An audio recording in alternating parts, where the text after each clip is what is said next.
हिकिड़ा ॾाढा महान दरवेश जिन जो नालो तव्हां ॿुधियो हूंदो,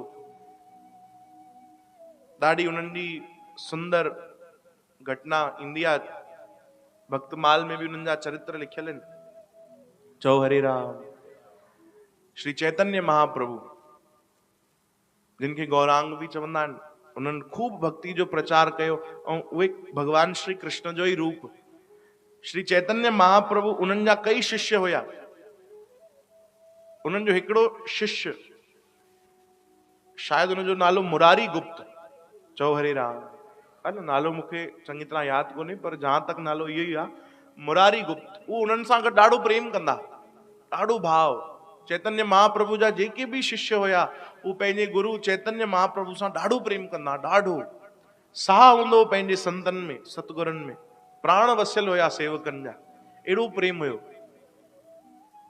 चैतन्य महाप्रभु हिकु ॾींहुं सॾु कयो, परीक्षा वरिती, चेडिया भाई मुरारी गुप्त जी, मुंहिंजा साईं, मां ॿुधियो आहे तूं ॾाढो भजन कंदो आहे, चई सभु तव्हांजी कृपा आहे। कहिड़ो नाम जपींदो आहे? चई साईं मां राम नाम जपींदो आहियां। कहिड़ो नाम? राम नाम जपींदो आहियां।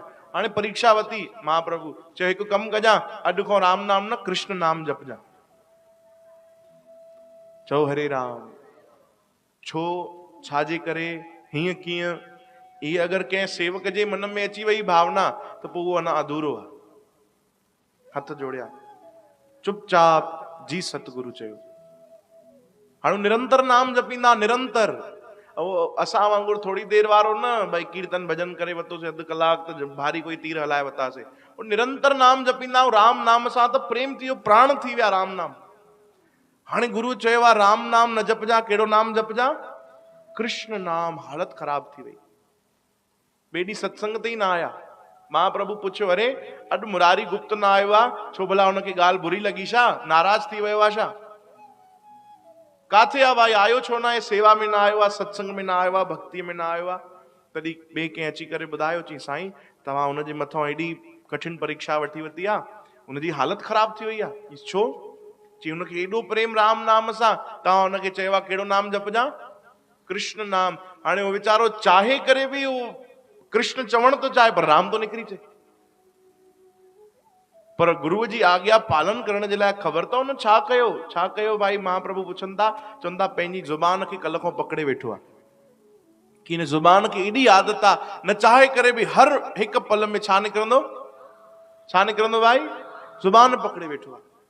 हालत ख़राब थी वई आहे। मां ॿुधियो आहे, सेवक तो चए, मां ॿुधियो आहे कि पंहिंजा प्राण त्याग करण गंगा जी में वियो आहे, कि मां हाणे पंहिंजा प्राण ॾेई छॾींदुमि।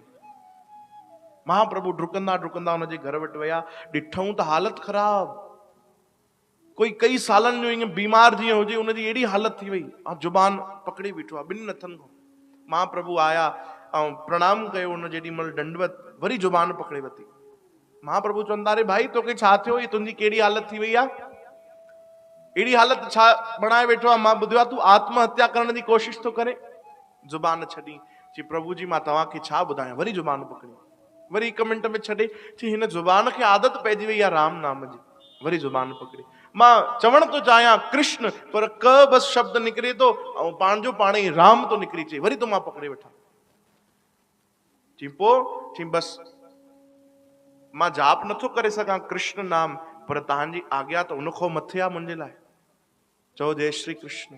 तव्हांजी आज्ञा जे साम्हूं त कुझु बि न आहे, जुबान पकड़े बीठो आहियां, पर सच ॿुधायो मां तव्हांजी आज्ञा जो बि पालन तो करणु चाहियां ऐं राम नाम जे बिना रही बि नथो सघां, त इन जे लाइ मां पंहिंजा प्राण ई तो ॾेई छॾियां, कि घटि में घटि गुरु आज्ञा बि रहिजी ईंदी ऐं मूंखे कोई दोष बि न लॻे।